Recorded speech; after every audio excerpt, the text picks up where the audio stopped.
Welcome to Books and Coffee Chat, the podcast where we dive into the stories you love, the characters you can't stop thinking about, and the plot twists that leave you speechless. Every week, grab your coffee and join us for real, fun, and spoiler-free conversations about books that everyone's talking about. Let's get started. Welcome to the deep dive. We take sources, unpack them, and really get to the core insights for you. Giving you that shortcut to being genuinely informed. Exactly. And today we're doing something a bit different. We're not diving into articles or, research papers. No, today it's a novel, a really powerful one, A Asinke Akaba, which is It Ends With Us by Colleen Hoover. Right. So our mission here is to sort of unpack this story from the inside out. Explore the characters, the themes. Like we're reading it together. Yeah. And really focusing on how personal history, the past, shapes everything for these characters. Absolutely, because diving into the actual text, you see things, layers that a summary just can't capture. Totally. You get right into Lily's journey, the love, the trauma, figuring herself out. You see how her past, her specific history is always there, influencing her present. We'll look at her relationships, her starting her own business. Yeah, and those really tough family patterns she's dealing with, it's all drawn straight from the book, getting into the echoes of history in her life. Okay, so let's set the scene. Let's dive into Lily's world, keeping that lens of personal history in mind. We meet Lily Bloom, and she's dealing with a lot. Yeah, her father just died. A complicated relationship there, clearly. Right, and she moves to Boston. She's looking for something new, a way to cope. She calls it an escape valve, different from her old one, which was gardening. It feels like more than just moving cities, doesn't it? It's like she's trying to actively escape her history or maybe change its trajectory. Definitely. And almost immediately, Boston throws her a curveball, this rooftop encounter. Ah, yes, Ryle Kincaid. He's a neurosurgeon resident, and he is intense. Understatement. He's just finished an 18-hour surgery, totally wiped out. Right. And he's captivating, but also kind of alarming. He immediately lays down this no-strings-attached rule, tells her he needs her to help him forget stuff. It's incredibly blunt, almost aggressive, really. Super aggressive. But what's fascinating, historically speaking, is how fast that no-strings thing just disappears. She doesn't even give him her address. And he finds her anyway. Knocks on, what was it? 29 doors in her building, just knocking until he finds her. Wow. Okay, that's not just persistent. No, it's an early warning sign, Mm. right? That obsessive side, crossing boundaries, their whole early thing is built on these naked truths, as the book calls them. Brutal honesty from him. Which is weirdly disarming, but also unsettling, sets a tone. Exactly. A tension that you just know is going to play out, rooted in who they are right from the start. So while she's trying to build this new life, escape the past finds its way back in. Always does, doesn't it? Yeah. And for Lily, it comes through these old diaries. The diarios to Ellen, letters she wrote to Ellen DeGeneres. From when she was like 8 to 16. She didn't see them as just diaries, though. No, she really thought Ellen would get her, understand her. It wasn't cliched to her. And these diaries, I mean, they're gold mines for understanding her history, right? They really make you think, how much does our childhood, our early stuff, define us later? For sure. And the biggest thing in those diaries is Atlas. Atlas Corrigan. Her friendship with him when he was homeless, living in that abandoned house next door. The details are so specific, so formative for her history. She brought him food. And he was so polite, using words like detritiva, detracting. For a teenager in that situation, it's striking. And his family history, just awful. Kicked out by his stepfather, his mom wouldn't take him in, total abandonment. Just layers of rejection early on. And then Lily finds those scars on his arm. Some look like cigarette burns. It hints at such deep trauma in his past, his historical burden. Yeah, it speaks volumes. But even with all that history weighing him down, he had this dream, right? Joining the Navy. A way out, a different future. And he makes that promise to Lily, that she'd find him in Boston because almost everything is better there. Yeah. Implying she's the missing piece to make it perfect for him. That shared history, born out of trauma but also deep connection, it sets a standard for her, maybe subconsciously. Absolutely. It becomes a kind of historical benchmark. So, carrying that history, Lily throws herself into her Boston dream, the flower shop, Lily Blooms. And it's not your typical sweet little flower shop, is it? Not at all. She specifically wants it to be provocative. She's thinking Dark colors, dark purple, black even. Leather, chains, black onyx, velvet. It's a really bold aesthetic choice. Courageous and bold, she calls it. For people who love flowers, but also for people who hate them. It feels symbolic, right? Totally symbolic. She's escaping this difficult past, this history, and she embraces something edgy, unconventional.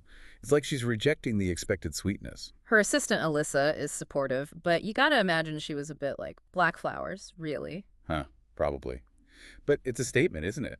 Her resilience, trying to define herself outside of maybe what her history dictated, embracing complexity. And while she's building this, her relationship with Ryle, it moves fast. Really fast. Yeah. Despite that weird, intense start, they end up getting married in Vegas, spontaneously. But they do have some practical talks beforehand, right? About money values. Yeah, separate bank accounts, giving to charity, Lily promising to vote. It shows her practical side, grounded despite the whirlwind romance. But then, the first crack appears. And it's a big one. It is. Yeah? And this is where those historical patterns, those echoes from her past, become terrifyingly real. The first time Ryle hurts her. Triggered by drinking.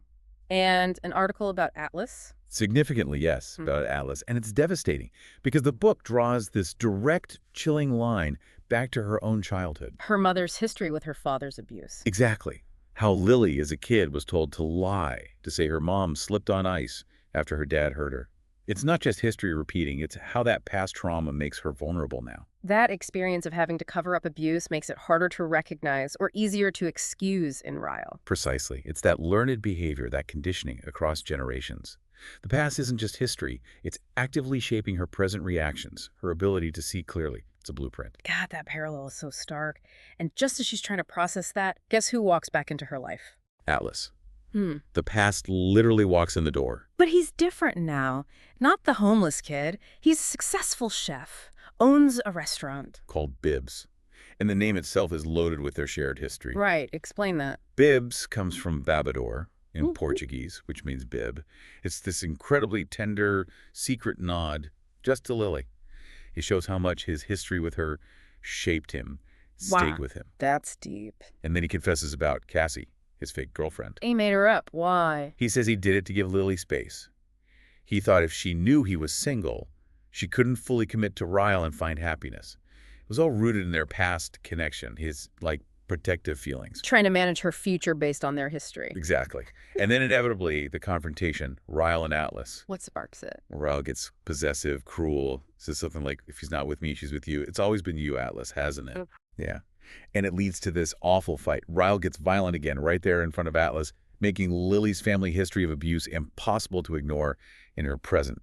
It's past and present colliding violently. Okay, so this collision forces Lily's hand, really. It pushes her towards a massive turning point. A huge one. Because right after that violent fight... She finds out she's pregnant. Yeah. Talk about raising the stakes. Now it's not just about her.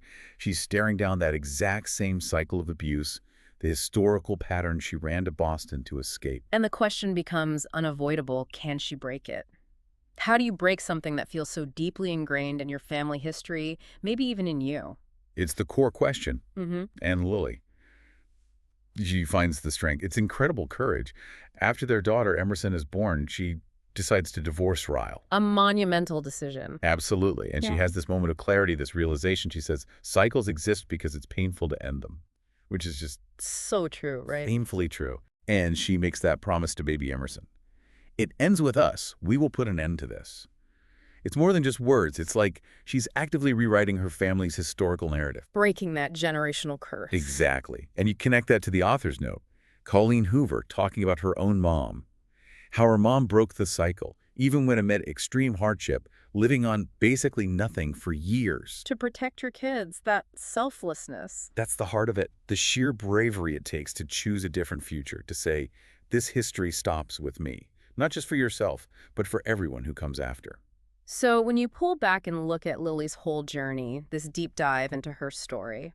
It's just this intricate picture, isn't it? Yeah. Resilience, yes, but also the undeniable weight of childhood history and the massive courage needed to challenge those inherited patterns. It really hammers home that understanding your past, even the really tough parts, the parts of your history you don't want to look at, Is absolutely essential if you want to build a different future. You have to acknowledge those historical echoes before you can decide to create something new, a new legacy. Which brings us to a final thought for you listening right now. How do the histories of the relationships in your life, family, partners, friends, how do they subtly shape your own choices today? Yeah, what personal cycles, what historical patterns might be present for you? Are there ones you feel called to break? Or maybe some you want to consciously preserve? It's a reminder that life throws curveballs, things change, but there's incredible strength in making those tough calls, those freeing decisions to write your own history, one choice at a time. And that's a wrap for today's Books and Coffee Chat. If you enjoyed this conversation, don't forget to hit like, subscribe, and share this episode with your fellow book lovers. Got a book suggestion or a hot take? Drop it in the comments. New episodes every Monday, Wednesday, and Friday. See you next time, and don't forget, keep reading and keep